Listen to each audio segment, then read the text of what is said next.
Hi, I'm Dan Obashan, and welcome back to the Joy of Tennis Teaching. Today we're going to be talking about ground strokes. When I teach the ground strokes to new players, or if I'm doing a ground stroke clinic, I will almost always try to teach both the forehand and the backhand together, because I really strongly believe that a big part of the ground stroke play is being able to transition from the forehand to the backhand. But today we're going to teach and talk about just the forehand, because the forehand today's tennis is the big weapon, and it's also the shot that most people feel the most comfortable with. And there's a very simple reason for that. The forehand is what we do so many things with in life. We shake hands forehand, we eat forehand, we open doors, we write. We do all these things forehand, so we have a great deal of dexterity and coordination and strength on that forehand side. So let's get into the forehand ground stroke and talk about it. The first thing I'll say is, if you're teaching the ground stroke, just feed some balls to your student and see how they hit it. See what they do naturally before you get into teaching all the parts. Like I like to ask coaches, what grip do you teach on the forehand? This is a trap question, because although I'm going to tell you what the best grip is for the forehand, there are a lot of grips that work. And it's a trap, because you really want to let your student do the grip that feels the most comfortable for them. Whatever they feel comfortable, whatever they feel good about controlling the face of the racket, that's the right grip for that student. You can have successful forehands all the way from what's called a continental grip to a full extreme Western grip. When I learned how to play tennis, the conventional teaching was to teach the Eastern grip, which really is one of the least successful grips. Although it's very easy to teach, it's got a weakness that we're going to talk about in a few minutes.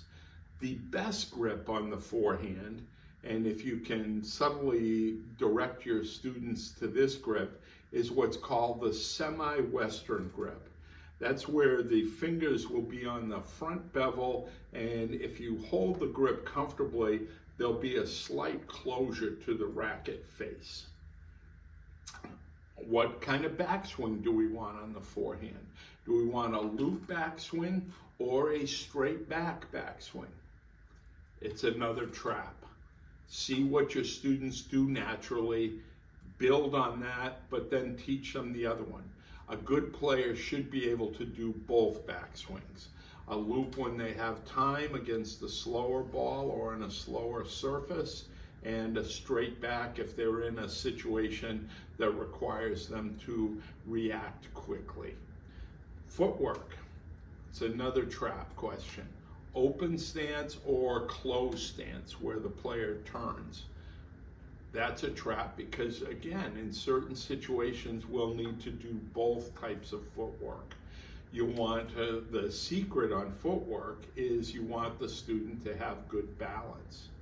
So you've got a student, they've come out, you've fed them some balls, they hit the forehand okay, but it seems to break down under pressure. If you feed the ball a little faster, or if they have to move to hit the forehand flies on them.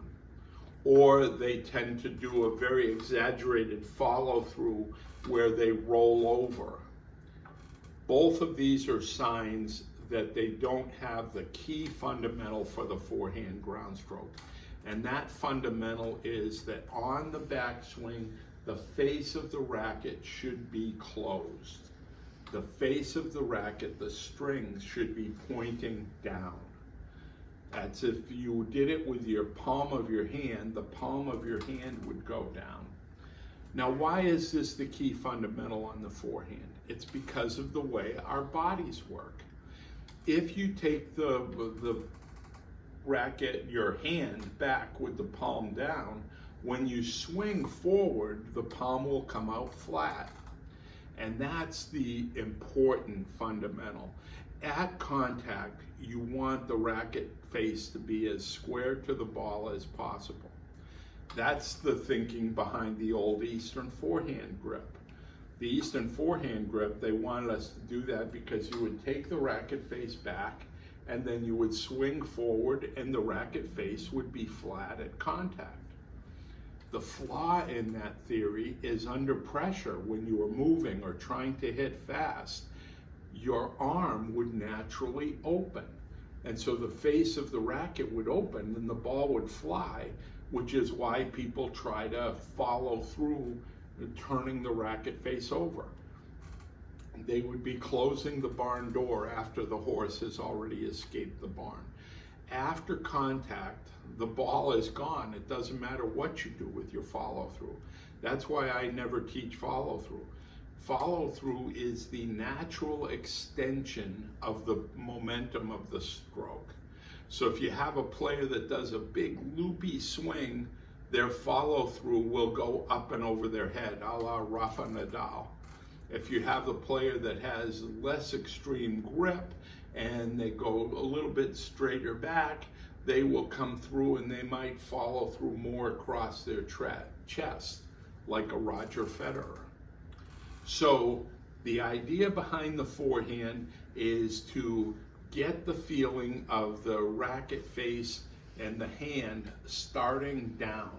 One of the things that we would do often is teach the player to use the opposite hand to feel the strings and actually turn to make the racket face point down before I let go and let my hands separate and then allow the momentum of the swing to go through.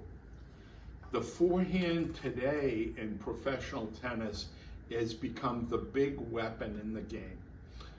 Players hit fantastic, powerful forehands because they've become more athletic and they rotate their body faster and they can swing with great momentum through the ball. But a lot of the top players even will have you'll hear the commentator say that their forehand will break down. The cause of this breaking down is because on the backswing, the racket face is not closed 100%. So if you've got a beginning player, teach them to bounce the ball down and then hit it. They'll get that feeling of the racket face down. If you've got somebody who's played for a little while, teach them to close the racket face and hit through, and they'll develop more and more confidence.